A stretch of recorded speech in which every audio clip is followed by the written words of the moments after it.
الحمدللہ رب العالمین والصلاة والسلام علی سید الانبیاء والمرسلین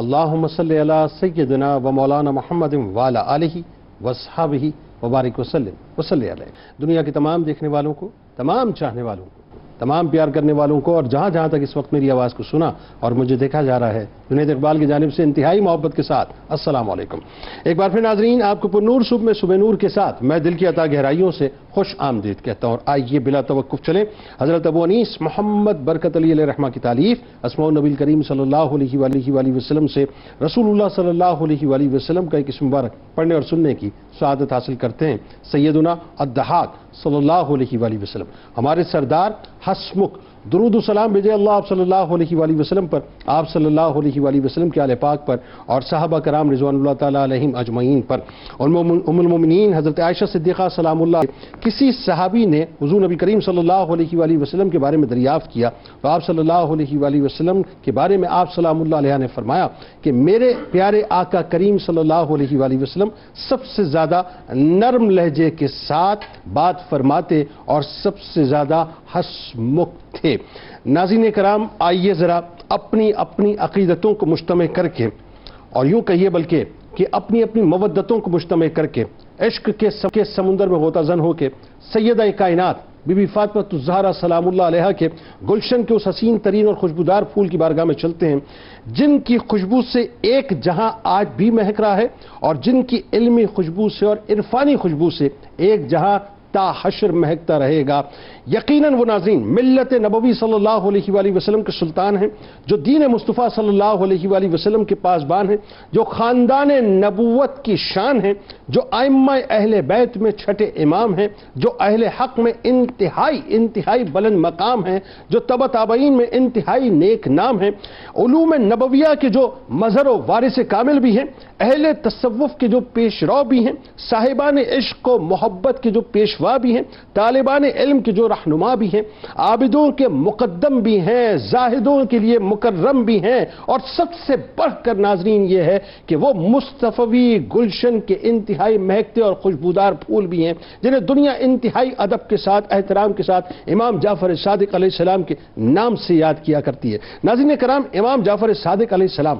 وہ بلند پایہ ہستی ہیں کہ جن کو بیک وقت مرتضوی اور صدیقی دونوں ہی فیضان میسر آئے، یعنی ایک طرف سے مولا کائنات مولا علی کرم اللہ وجہ الکریم کا فیضان منتقل ہوا، اور دوسری طرف سے جناب صدیق اکبر رضی اللہ تعالی عنہ کا فیضان منتقل ہوا۔ بلکہ اگر میں یہ کہوں تو جملہ غلط نہ ہوگا کہ ایک طرف سے مرتضوی فیضان کے توسط سے مصطفی فیضان منتقل ہوا، اور دوسری طرف سے صدیقی فیضان کے توسط سے مصطفی فیضان آپ کی ہستی میں منتقل ہوا۔ یعنی اللہ تبارک و تعالیٰ نے آپ کو بے انتہا کمالات سے نوازا تھا، اور کمال کی انتہا یہ ہے ناظرین کہ امام ابو حنیفہ رحمۃ اللہ علیہ جو فقہ حنفی کے امام ہیں، وہ آپ کی بارگاہ میں زانو تلمس طے کرتے ہوئے نظر آتے ہیں، اور عالم یہ ہے کہ آپ کو مشہور زمانہ جملہ کہ جو یقیناً تا حشر جو ہے وہ حضرت امام جعفر صادق علیہ السلام کی فضائل و کمالات کے باب میں سنایا جاتا رہے گا، اور ہم سنتے رہیں گے کہ آپ فرماتے ہیں کہ اگر وہ 2 سال جو کہ مجھے امام جعفر صادق علیہ السلام کی بارگاہ میں میسر نہ آتے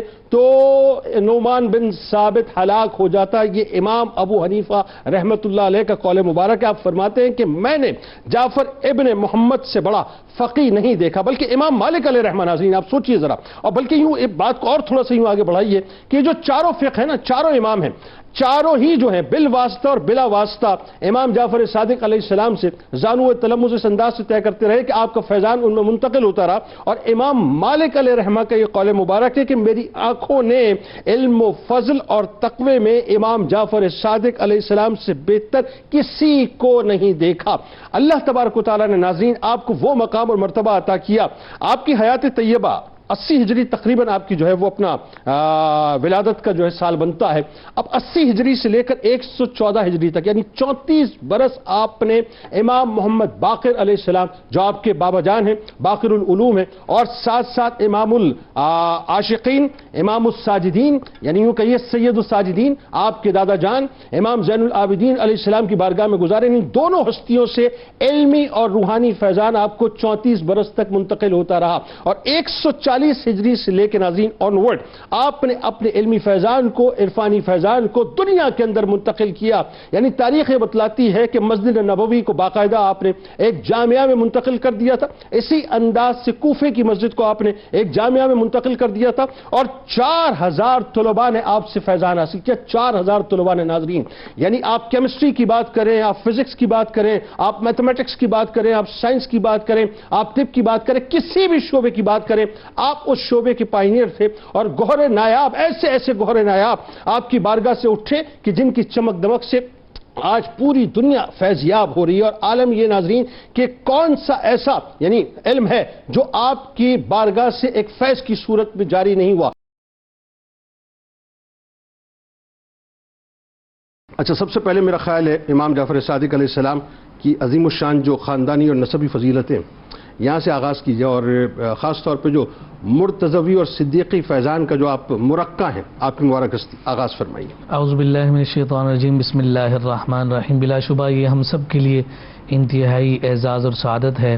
کہ ہم ائمہ اہل بیت میں سے ایک عظیم ہستی اور شخصیت امام جعفر صادق رضی اللہ تعالی عنہ کا ذکر خیر آج اپنی زبانوں پر جاری کیے ہوئے ہیں. اللہ تعالی اس ہستی کا فیضان ہم سب کا مقدر اور نصیب فرمائے. آمین. حضرت امام جعفر صادق رضی اللہ تعالیٰ عنہ، جن کا نام نامی اس میں گرامی جعفر ہے، لقب آپ کا صادق ہے اور کنیت آپ کی ابو عبداللہ ہے. آپ کے والد بزرگوار جناب باقر العلوم امام محمد باقر رضی اللہ تعالیٰ عنہ اور ان کے والد بزرگوار جناب سید الساجدین حضرت سیدنا زین العابدین رضی اللہ تعالیٰ عنہ اور ان کے والد بزرگوار جناب امام علی مقام امام حسین رضی اللہ تعالیٰ عنہ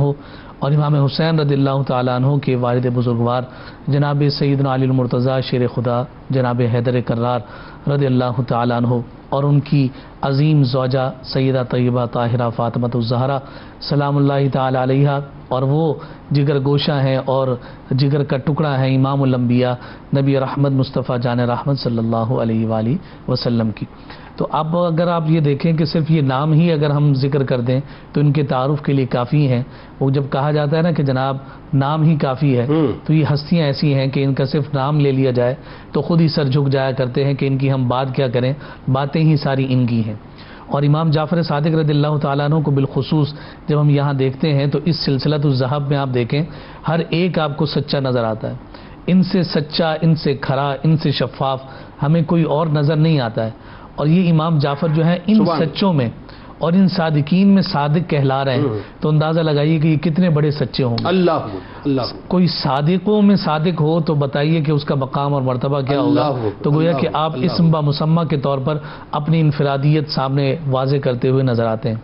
آپ کے ددیالی اعتبار سے اور ننیالی رشتے کے اعتبار سے جب ہم بات کرتے ہیں تو ددیال کے اعتبار سے تو نسب میں نے آپ کی خدمت میں ذکر کیا کہ براہ راست تعلق امام الانبیاء صلی اللہ علیہ وآلہ وسلم کے ساتھ جڑ رہا ہے، اور وہ تعلق جو جا رہا ہے وہ براہ راست جناب علی المرتضیٰ اور سیدہ طیبہ طاہرہ فاطمۃ الزہرا کے سلسلہ سے حضور علیہ السلام کی بارگاہ میں پہنچ رہا ہے. لیکن جب ہم ننیالی رشتے اور تعلق کی بات کرتے ہیں تو امام جعفر صادق رضی اللہ تعالیٰ عنہ کو یہ ایک خاص انفرادیت اور اعزاز حاصل ہے کہ جہاں یہ مرتضوی فیضان لیے ہوئے ہیں وہیں ہمیں آپ کی شخصیت میں اور آپ کی ذات میں وہ صدیقی رنگ اور صدیقی فیضان بھی نظر آتا ہے کہ آپ کی جو والدہ ماجدہ ہیں جن کا نام فاطمہ ہے لیکن آپ معروف اور مشہور ہوئی تھیں ام فروہ کے نام سے.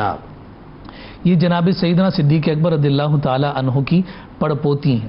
یعنی سیدہ ام فروہ جو ہیں وہ بیٹی ہیں جناب قاسم کی، اور وہ قاسم جو ہیں وہ حضرت صدیق اکبر کے بیٹے محمد کے بیٹے ہیں، اور محمد جو ہیں وہ شہزادے ہیں جناب صدیق اکبر رضی اللہ تعالی عنہ کی. اچھا، یہاں پہ جناب قاسم جو ہیں یہ آپ کے نانا بنے، تو آپ کی جو نانی ہے، آپ کی نانی کے حوالے سے ذکر کیا گیا کہ جن کا نام اسما ہے، وہ حضرت صدیق اکبر کے دوسرے بیٹے عبد الرحمن کی شہزادی ہیں، یعنی یہ پوتی ہوئی جناب صدیق اکبر کی. تو اس موقع پر امام جعفر صادق رضی اللہ تعالی عنہ کا وہ فرمان ہمیں اپنے سامنے نظر آتا ہے جس میں وہ کہتے ہیں کہ جتنی مجھے امید شفاعت کی علی المرتضیٰ شیر خدا رضی اللہ تعالی عنہ سے مجھے اتنی ہی امید جناب صدیق اکبر کے فیضان کرم کی. اللہ اکبر. لوگوں نے پوچھا کہ اس بات کو اس اہتمام کے ساتھ ذکر کرنے کی وجہ اور سبب اللہ تو فرماتے ہیں کہ صدیق اکبر وہ ہیں جنہوں نے مجھے 2 دفعہ جنا ہے. اللہ اکبر. یعنی اس سے مراد یہ تھا کہ وہ میرے ڈبل نانا لگتے ہیں. اللہ. یعنی جناب عبد الرحمن سے بھی اور جناب محمد سے بھی رضی اللہ تعالی عنہما دونوں سے. تو فرمایا کہ وہ میرے 2 دفعہ نانا ہوئے، اس لیے مجھے ان سے بھی اتنی ہی شفاعت کی امید ہے جتنی مجھے امید اپنے بابا جان جناب علی المرتضیٰ شیر خدا رضی اللہ تعالی عنہ سے ہے. تو اس لیے ہم دیکھتے ہیں کہ آپ کے خون کی کیفیات میں اور اس میں جہاں امام زین العابدین کے سجدوں کی آمیزش نظر آتی ہے، جناب امام باقر العلوم امام باقر رضی اللہ تعالیٰ عنہ کے علمی فیضان کی بات نظر آتی ہے، وہی آپ کی شخصیت کا جو حلم ہے، آپ کی شخصیت کا جو حلم ہے اور آپ کی شخصیت کا جو ٹھہراؤ ہے، اور اس ٹھہراؤ میں جو آپ کے معاملہ فہمی کا وہ خوبصورت وصف ہے، وہ ہمیں نظر آتا ہے کہ جو ہمارے خلیفہ اول ہیں افضل البشر بعد الانبیاء بتحقیق جناب صدیق اکبر رضی اللہ تعالی عنہ کا ہمیں نظر آتا ہے. اس لیے آپ کی شخصیت میں اللہ رب العزت نے ایسے عظیم افراد کے وہ خوبصورت جواہر کو جمع فرمایا. اسی لیے آپ جب جعفر بھی کہلائے اور صادق بھی کہلائے تو وہ کیفیات ہمیں دنیا میں بکھرتے ہوئے نظر آئی، اور دنیا نے آپ کو اپنے قلب و ذہن کی راحت اور سکون کا ذریعہ اور سامان فرمایا. اور دیکھیے بات آپ کی آگے بڑھتی ہے کہ 7 فقہائے مدینہ میں حضرت قاسم رضی اللہ عنہ آپ کے نانا جان کا تذکرہ ہے، اور آپ ان فقہاء میں شمار کیے جاتے ہیں. اور آپ پھر یہ دیکھیے نا کہ 12 سے 13 سال کا عرصہ امام جعفر صادق رضی اللہ تعالیٰ عنہ براہ راست اپنے دادا جان جناب سیدنا زین العابدین رضی اللہ تعالیٰ عنہ سے فیضان لے رہے ہیں. اور پھر وہ فیضان کیا ملا ہوگا؟ امام زین العابدین کی آخری عمر کے احوال ہم سب کے سامنے ہیں. عبادت ہے، گریہ وزاری ہے، مصلی ہے، اور رب کی بارگاہ میں جو ہے مناجات ہے. اور وہ سارے کے سارے اثرات ہمیں امام جعفر صادق رضی اللہ تعالی عنہ میں منتقل ہوتے ہوئے نظر آئے. یعنی یوں کہیے کہ عارفانہ فیضان جو ہے سارے کا سارا امام زین العابدین سے میں نظر آئے. دن بھر جو پڑھا رہے ہیں وہ تو اپنے بابا جان جناب باقر کا ایک عکس نظر آ رہے ہیں، اور راتوں کو جو گریہ وزاری اور عبادت اور ریاضت ہے تو اس میں آپ مجسم تصویر نظر آتے ہیں کہ میں کوئی اور نہیں ہوتا ہوں جناب زین العابدین کا. دن اور رات کی ساری کیفیات کو آپ نے جب اپنے آبا سے اپنی ذات میں منتقل فرمایا، اور پھر اس کے جب اثرات ہمیں سامنے نظر آتے ہیں تو کتنی واضح بات ہے کہ یہ ہستیاں بلا شبہ نام ان کے اتنے باعث برکت ہیں کہ زبان پر جاری ہوتے ہیں تو دل کو قرار پہنچتا ہے. شخصیت کو کوئی اپنا لے گا تو یقیناً وہ دنیا میں بھی اور آخرت میں بھی سرخ ہوگا. یہ جو علمی فیضان کی ہم بات کر رہے ہیں، عرفانی فیضان کی ہم بات کر رہے ہیں، اگین وہی بات کہ کسی شخصیت کے لیے یہ ریفرنس بہت بڑا ہوتا ہے کہ انہوں نے تربیت کن کے زیر سایہ حاصل کی. لیکن یہاں تو معاملہ یہ ہے صاحب کہ امام الساجدین کی بات کریں تو وہ آپ کے دادا جان، باقر العلوم کی بات کریں تو وہ آپ کے بابا جان، اور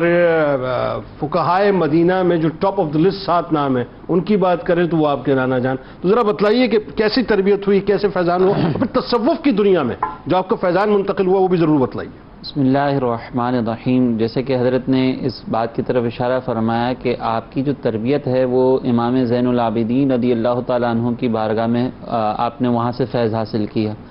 اب سوچیے کہ جو شخصیت جو ہے وہ عابدین کی زینت ہو،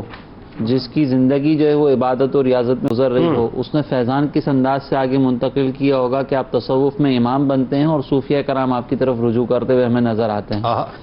اسی طریقے سے اگر ہم دیکھیں کہ آپ کی امام زین العابدین رضی اللہ تعالیٰ عنہ کی خدمت میں جو آپ نے وقت گزارا، یہ تقریباً جو ہے وہ 12 سال کا عرصہ گزارا. اور جب سن 95 ہجری کے اندر امام زین العابدین رضی اللہ تعالیٰ عنہ کو شہید کیا گیا تو اس کے بعد پھر باقر العلوم حضرت امام باقر رضی اللہ تعالیٰ عنہ کی بارگاہ سے آپ نے باقاعدہ فیض حاصل کیا. اچھا، یہ وہ وقت تھا کہ جس وقت اموی خلافت جو ہے وہ ہچکولے لے رہی تھی، اور وہاں پر جو ہے وہ تمام مخلوق امام باقر رضی اللہ تعالیٰ عنہ کی طرف علمی فیضان کے حصول کے لیے متوجہ تھی.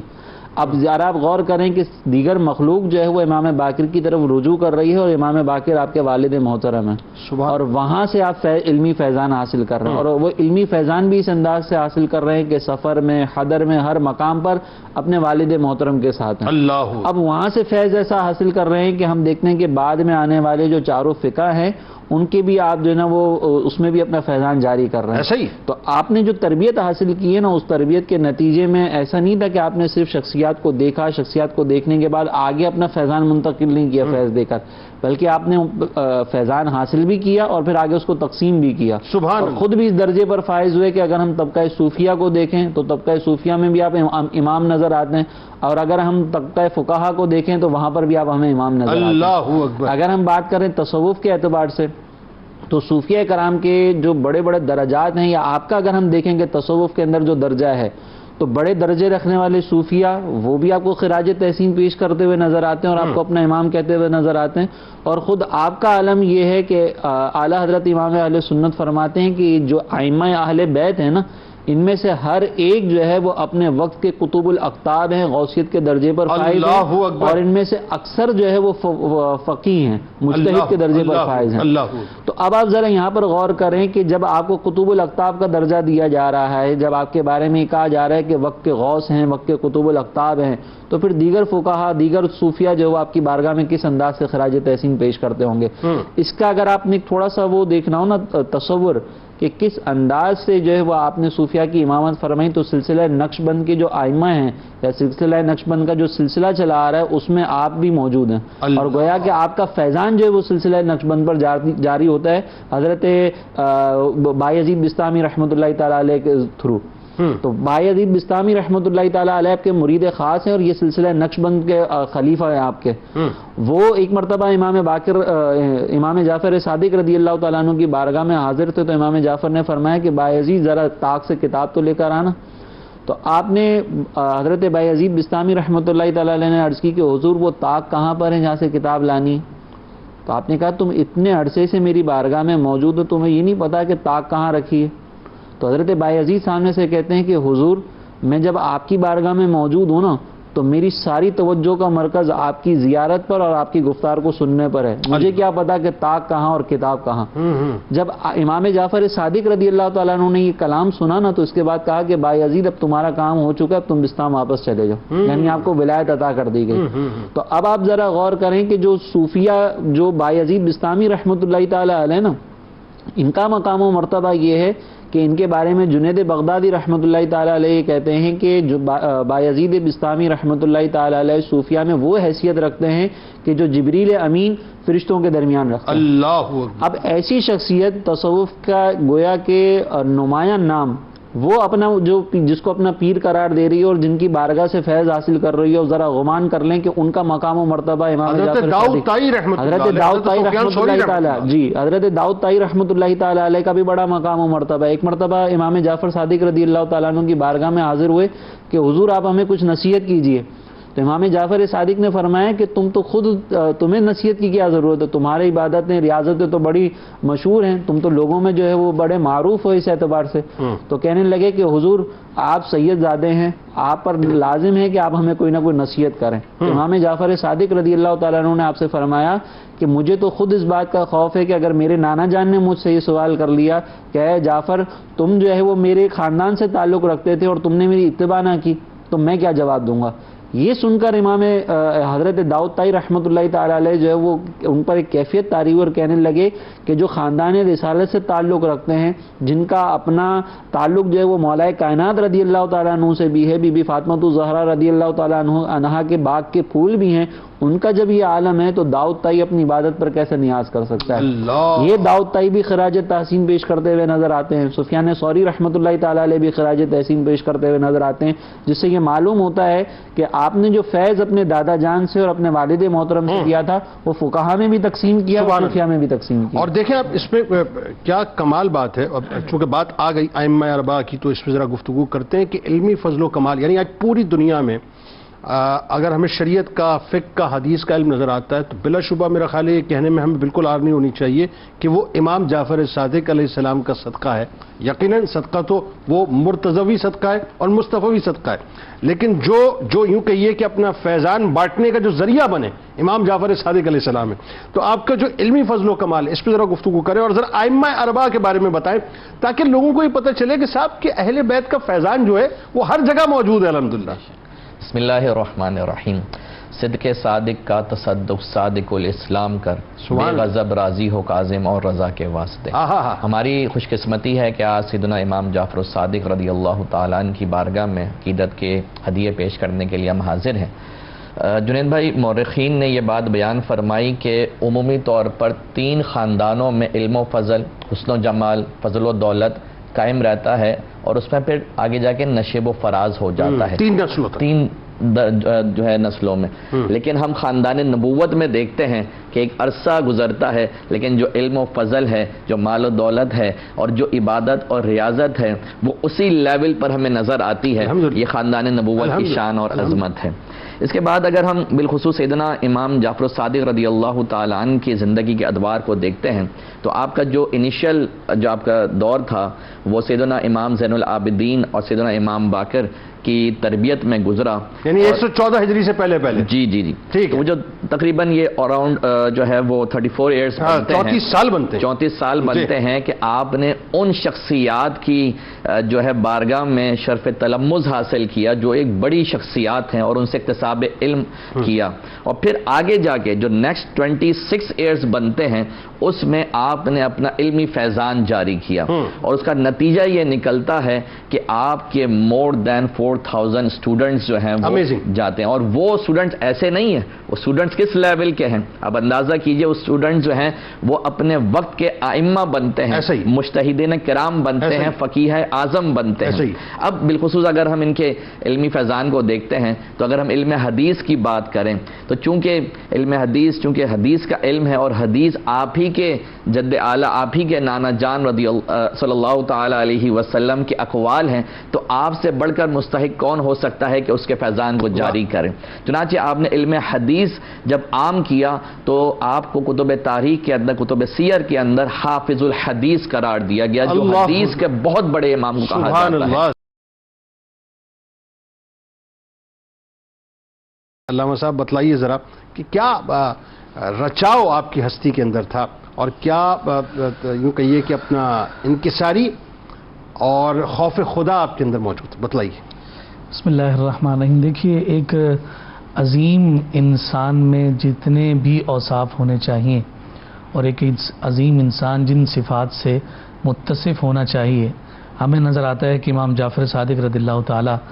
عنہ کی ذات میں وہ تمام کے تمام اوصاف مجتمع تھے، اور آپ جامع الصفات تھے. اس میں آپ چاہے باطنی خصوصیات لے لیں یا پھر ظاہری اوصاف کی بات کر لیں، ہر وصف جو ہے آپ کی ذات میں بدرجہ کمال ہمیں نظر آتا ہے. آپ کے حلم کو دیکھ لیں، آپ کی بردباری کو دیکھ لیں، آپ کے معاملہ فہمی کو دیکھ لیں، لوگوں کے ساتھ معاملات کو دیکھ لیں، آپ کے گریہ وزاری کو دیکھ لیں، آپ کے تقوی کو دیکھ لیں، آپ کی خشیت کو دیکھ لیں، لوگوں کے مابین آپ کی گفت و شنید کو دیکھ لیں، آپ کے معمولات عبادت کو دیکھ لیں، آپ کے انداز تکلم اور انداز تدریس کو دیکھ لیں، یا پھر رات کو مصلی پہ بیٹھ کر اب کی پاک بارگاہ میں اپنے آپ کو پیش کرنے کے معمول کو دیکھ لیں. وہ تمام کے تمام ایسے نظر آتے ہیں کہ ہر ایک پر بات کی جائے تو گویا کہ ایک الگ عنوان اور ایک الگ موضوع کے ساتھ صفت نظر آتی ہے. لیکن بالخصوص اور بالاہتمام امام جعفر صادق رضی اللہ تعالی عنہ کی ذات میں اور آپ کی شخصیت میں چند ایسے پہلو ہیں کہ جن کا براہ راست تعلق لوگوں کے ساتھ معاملات میں ہے، اور آپ اس صفت سے ایسے خوبصورتی کے ساتھ متصف ہیں کہ بے مثل اور بے مثال اپنے زمانے میں نظر آئے.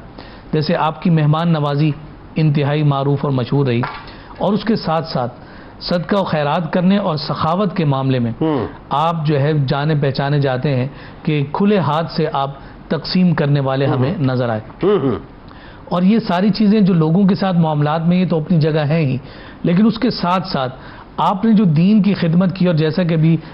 مفتی سید اویس صاحب نے بھی ذکر فرمایا کہ علم فقہ ہو، علم حدیث ہو، یا پھر علم کیمیا اور دیگر علوم جس کا فیضان آپ جاری کرتے رہے، ان میں احتیاط کا عالم دیکھیے. اور بالاہتمام وہ احتیاط اپنے نانا جان امام الانبیاء صلی اللہ علیہ وآلہ وسلم کے مبارک فرمان کو اپنی زبان پر لانے کا اہتمام، جس کے بارے میں امام مالک بن انس رضی اللہ تعالی عنہ کہتے ہیں کہ میں نے کبھی بھی امام جعفر صادق رضی اللہ تعالی عنہ کو نہیں دیکھا کہ ان کی زبان پر حدیث رسول آئی ہو اور وہ با وضو نہ ہوں. اللہ یعنی اکبر. آپ نے کبھی بھی اگر زبان سے فرمان رسول کو جاری فرمایا تو اس سے پہلے آپ وضو کا اہتمام فرمائیں. اللہ. اس احتیاط سے ہمیں اندازہ ہوتا ہے کہ ان کی نظر میں مصطفیٰ کی ذات نہیں، مصطفیٰ کے فرمان کا کتنا بڑا مقام اور مرتبہ ہے. اور اجازت دے تو میں ایک جملہ اس میں جی ایڈ کروں جی. کہ امام مالک علیہ رحمہ کی شخصیت کو جب ہم دیکھتے ہیں تو جتنا آپ پروٹوکول حدیث کو دیا کرتے ہیں، جتنا ادب، بالکل بے وضو آپ حدیث پاک مطلب اگر دوبارہ بیان کرنی ہے تو پھر آپ وضو کیا کرتے تھے. سبحان. یہ فیضان امام جعفر صادق امام علیہ جعفر السلام صادق. نظر آتا ہے. اب آپ وہی بات ہے نا کہ جو خود اس قدر با ادب ہیں کہ جناب ورق بھی اہتمام کے ساتھ جو ہے وہ پلٹتے ہیں کہ کہیں اس کی آواز پیدا ہو کر بارگاہ مصطفیٰ کی بے ادبی نہ بن اللہ جائے. اللہ اللہ. تو یہ اتنا ادب جو انہیں میسر آیا ہے وہ امام جعفر صادق رضی اللہ تعالیٰ عنہ سے میسر آیا. ان ہستیوں اور ان شخصیات کا یہ انداز اور یہ معمول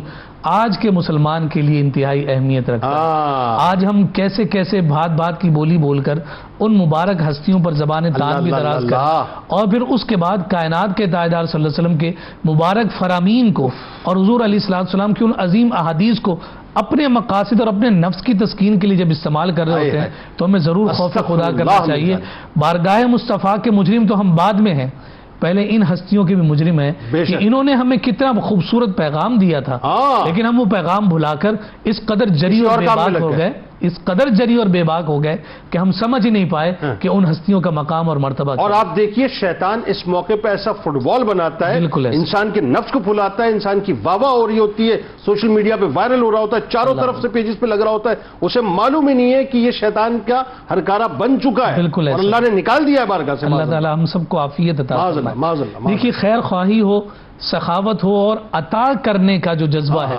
وہ ہمیں سیدہ طیبہ طاہرہ سیدہ فاطمہ الزہرا کی شخصیت میں بھی نظر آیا. جناب علی حیدر کرار رضی اللہ تعالی عنہ سخاوت کے اعتبار سے معروف اور مشہور نظر آتے ہیں، اور پھر اس لڑی میں یہ وصف ایسا ہے کہ جز لا ينفق کی طرح. سبحان اللہ. کوئی کہے کہ جناب یہ اہل بیت کے فرد ہیں، سب سے پہلا بات یہ آتا ہے یہ بڑے کریم اور لجپال ہیں، جو مانگیں گے یہ عطا کریں.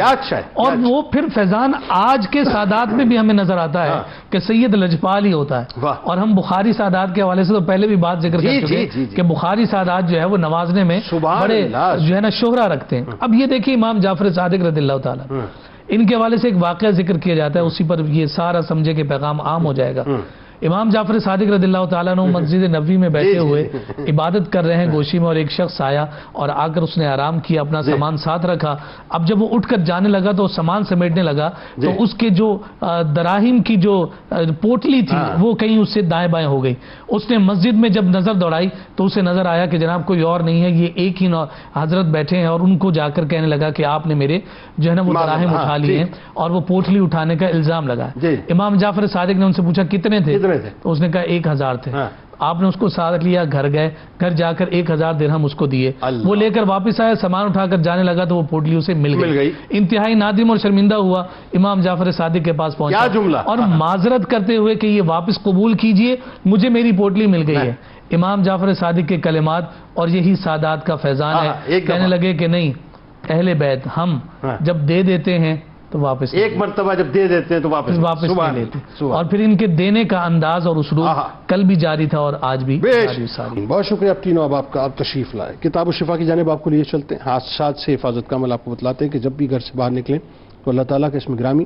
یا حفیظ کا کثرت کے ساتھ ورد کریں. اللہ تبارک و تعالیٰ آپ کو تمام حادثات سے انشاءاللہ محفوظ رکھے گا. امام جعفر صادق علیہ السلام کا قول مبارک ہے کہ آدمی کی اپنی عزت کرنا یہ ہے کہ وہ اپنے احاطہ علم سے باہر کوئی بات نہ کرے. فضل و شرف کے پیکر حضرت امام جعفر، فضل و شرف کے پیکر حضرت امام جعفر، پنجتن کے نوری گوہر حضرت امام جعفر، علم علی کے وارث، علم علی کے قاسم، علم علی کے وارث، علم علی کے قاسم، عرفان کے سمندر حضرت امام جعفر، عرفان کے سمندر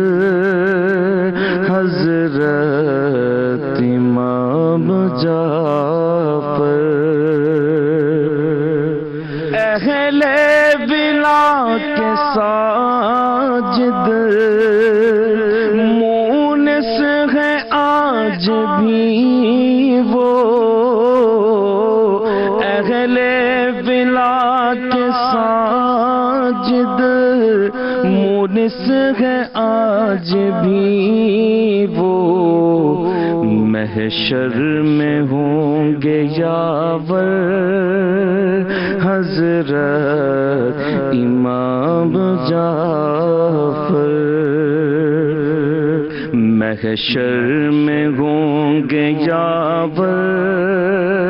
حضرت امام جعفر،